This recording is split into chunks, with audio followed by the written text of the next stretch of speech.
ഇന്ത്യയിലെ മതങ്ങളെക്കുറിച്ച്, ജാതികളെക്കുറിച്ച്, ഉപജാതികളെക്കുറിച്ച് വിശദീകരിക്കാൻ ഒരു നൂറ്റാണ്ട് മതിയാകില്ല. അപ്പോൾ വംശങ്ങളെക്കുറിച്ച് ആര് പറയും? സങ്കീർണമായ, ആരാലും കുരുക്കഴിച്ചെടുക്കാൻ കഴിയാത്ത ഒട്ടേറെ വൈജാത്യങ്ങളിൽ കുരുങ്ങിക്കിടക്കുന്ന സമൂഹങ്ങളാൽ നിറഞ്ഞതാണ് ഇന്ത്യ. എന്നാൽ ഇന്ത്യക്കാരനെന്ന വികാരത്തിനു താഴെ നമ്മൾ വർണ്ണവും വംശവും എല്ലാം മറന്ന് യോജിക്കും. ഇന്ത്യൻ സ്വാതന്ത്ര്യ സമരവും സ്വാതന്ത്ര്യലബ്ധിക്ക് ശേഷം ജനാധിപത്യം സ്ഥാപിച്ചതുമാണ് നമ്മളിൽ ഐക്യബോധം സൃഷ്ടിച്ചത്. യുക്തിവാദികളായ ചാർവാക മുനികളെ സന്യാസ ശ്രേഷ്ഠരായി ആദരിച്ചിരുന്ന ഇന്ത്യ, രാമവിശ്വാസിയായ മഹാത്മാഗാന്ധിയെയും നിരീശ്വരവാദിയായ ജവഹർലാൽ നെഹ്റുവിനെയും നെഞ്ചിലേറ്റിയ ഇന്ത്യ, ബുദ്ധരെയും ജൈനരെയും സൃഷ്ടിച്ച ഇന്ത്യ, ലോകത്തിന്റെ ആത്മീയ വെളിച്ചമായ ഇന്ത്യ. ഇന്ത്യയുടെ ഈ മഹനീയ മനസ്സിന്റെ കാൽപാദമാണ് കേരളം. ഇന്ത്യയുടെ ഭൂപടത്തിലേക്ക് നോക്കൂ. നൃത്തലഹരിയിൽ നിൽക്കുന്ന ഭാരതാംബയുടെ വിരലൂന്നിയ വലതു കാൽപാദം പോലെ തോന്നുന്നില്ലേ കേരളത്തിനെ കാണാൻ? ഈ കേരളത്തിലെ ആദ്യ മനുഷ്യർ ആരായിരുന്നു? 85,000 കൊല്ലങ്ങൾക്ക് മുമ്പ് ആഫ്രിക്കയിൽ നിന്നും പശ്ചിമേഷ്യയിലോ അറേബ്യയിലോ പ്രവേശിച്ച ആധുനിക മനുഷ്യന്റെ ചില കൂട്ടങ്ങൾ കിഴക്കോട്ട് തിരിഞ്ഞ് ഇന്ത്യ, തെക്കുകിഴക്കേ ഏഷ്യ എന്നീ പ്രദേശങ്ങളിലെല്ലാം വ്യാപിച്ച് ഏകദേശം 60,000 കൊല്ലങ്ങൾക്ക് മുമ്പ് ഓസ്ട്രേലിയയിലെത്തിയെന്നും അവിടെ ആസ്ത്രലോയിഡ് വർണ്ണമായി പരിണമിച്ചുവെന്നും കരുതുന്നുണ്ട്. ഇന്ത്യ ഉപഭൂഖണ്ഡത്തിലും തെക്കുകിഴക്കേ ഏഷ്യയിലും കുടിയേറിയ ആസ്ത്രലോയിഡ് പൂർവികരെ നെഗ്രിറ്റോകളെന്നും ആദിമ ആസ്ട്രലോയിഡ് വരെ വിളിക്കുന്നുണ്ട്. ഇവരിൽ ചിലരായിരിക്കും ദക്ഷിണേന്ത്യയിലും അതിന്റെ പശ്ചിമ തീരത്തും ആദ്യമായി അധിവസിച്ച ആധുനിക മനുഷ്യർ. നെഗ്രിറ്റോകളും ആസ്ട്രലോയിഡുകളും 2 തരം മനുഷ്യരാണെന്ന് വാദിക്കുന്നവരും ഉണ്ട്.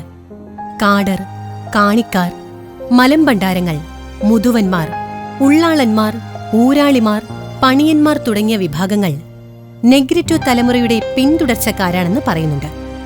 ചുരുണ്ട മുടിയും വട്ടത്തലയും കറുത്ത ചർമ്മവുമാണ് ഇവർക്ക് പൊതുവെയുള്ളത്. ആസ്ട്രലോയിഡുകാരുടെ പിൻതലമുറക്കാരായാണ് ഇരുളർ, കുറിച്യർ, കരിമ്പാലന്മാർ, മലയരയന്മാർ, മലവേടന്മാർ തുടങ്ങിയവരെ കണക്കാക്കിയിരുന്നത്. നീണ്ട തലയും പരന്ന മൂക്കും ഇരുണ്ട ചർമ്മവുമാണ് ഇവരെ വേർതിരിച്ചു നിർത്തുന്നത്. കുടിയേറിയ മെഡിറ്ററേനിയന്മാരെയാണ് ദക്ഷിണേന്ത്യയിലെ ദ്രാവിഡരായി ഗണിക്കുന്നത്. ഇന്ന സ്ഥലങ്ങൾ കൊള്ളാമെന്നും അവിടെ പോയി താമസിക്കാമെന്നും തീരുമാനിച്ചല്ല കുടിയേറ്റങ്ങൾ നടത്തുന്നത്. ഓരോ സമൂഹവും വികസിക്കുമ്പോൾ മാറി താമസിക്കേണ്ടി വരും. അത് സ്വാഭാവികമായി നടക്കുന്ന സംഭവമാണ്. നമ്മുടെ നാട്ടിൽ നോക്കൂ, എത്രയോ പേർ ഇതര ദേശങ്ങളിലേക്ക് താമസം മാറിയിരിക്കുന്നു. അതുപോലെ പലരും നമ്മുടെ നാട്ടിലേക്ക് വന്നിരിക്കുന്നു. ഓരോ വീടായി കണക്കെടുത്താൽ അത്ഭുതപ്പെടുത്തുന്ന വിവരമായിരിക്കും നിങ്ങൾക്ക് കിട്ടുക.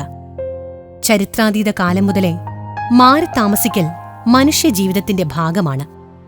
കൃഷി, ജലലഭ്യത, താമസം എന്നിവയ്ക്ക് കൂടുതൽ യോജ്യമായ സ്ഥലം മനുഷ്യൻ തേടിക്കൊണ്ടേയിരിക്കും. പൂർവ്വ ആസ്ട്രലോയിഡ് വിഭാഗത്തിൽപ്പെട്ട ചില സംഘങ്ങൾ ദക്ഷിണേന്ത്യയുടെ പശ്ചിമ തീരത്തിലൂടെ സഞ്ചരിച്ച് അതിന്റെ തെക്കേ അറ്റം വരെ എത്തിയിരിക്കാമെന്ന് ചിന്തിക്കുക. വർഷം തോറും 700 മീറ്റർ മുതൽ 4 കിലോമീറ്റർ വരെ വേഗത്തിൽ മനുഷ്യന്റെ വികാസം ഉണ്ടായിരിക്കാമെന്ന് DNA പഠനങ്ങൾ സൂചിപ്പിച്ചിട്ടുണ്ട്. ഒരു കൊല്ലം ശരാശരി 2 കിലോമീറ്റർ സ്ഥലം മാറി താമസിച്ചാൽ മതി 5000 കൊല്ലങ്ങൾ കൊണ്ട് ആഫ്രിക്കയിൽ നിന്നും കേരളത്തിലെത്താം. ചരിത്രാതീത കാലഘട്ടത്തിൽ ഇത് വലിയൊരു കാലയളവല്ല. ആദിമ ആസ്ട്രലോയിഡുകാർ അന്നുതന്നെ പല ഗോത്രങ്ങളായി വേർതിരിഞ്ഞുവെന്ന് കരുതാം. അവരുടെ ഒരു പൊതുലക്ഷണം കറുത്ത ചർമ്മമായിരുന്നു. ആ ലക്ഷണം അവരുടെ പിന്മുറക്കാരിൽ ഇപ്പോഴും കാണാം. ഉഷ്ണമേഖലാ പ്രദേശത്തു വച്ചായിരിക്കാം വർണ്ണപരിണാമം നടന്നത്. ഉരുണ്ട തല, ചെറിയ മുഖം, കുഴിഞ്ഞ മൂക്കുകട, പരന്നുവിടർന്ന നാസിക, ഉയർന്ന നെറ്റിവരമ്പ്, അത്യധികം ചുരുണ്ട സമൃദ്ധമായ തലമുടി എന്നിവ ആദ്യ കുടിയേറ്റക്കാരുടെ മറ്റു ലക്ഷണങ്ങളാണ്. ഇവ ആദിമ ആസ്ട്രലോയിഡുകാരുടെ മാതൃകാപരമായ ലക്ഷണങ്ങളാണെന്ന് പറയാം. ഈ ലക്ഷണങ്ങൾ ഇന്നത്തെ കേരളീയരിൽ ഏറ്റവും പ്രകടമായ തോതിൽ കാണുന്നത് ചില ഗിരിജനങ്ങളിലാണ്. ഇടുക്കി കാടുകളിലെ മലപ്പണ്ടാരം, ആനമലയിലെ കാടർ, മലവേടർ, വയനാട്ടിലെ പണിയർ തുടങ്ങിയവരിലാണ് ആസ്ട്രലോയിഡുകാരുടെ ലക്ഷണങ്ങൾ കാണുന്നത്. കേരളത്തിനു പുറമെ ശ്രീലങ്കയിലും ആൻഡമാനിലും ഇന്തോനേഷ്യൻ ദ്വീപ സമൂഹങ്ങളിലും മലേഷ്യയിലും ആദിമ ആസ്ട്രലോയിഡ് വിഭാഗത്തിൽപ്പെട്ട ഗോത്രങ്ങൾ അധിവസിക്കുന്നുണ്ട്.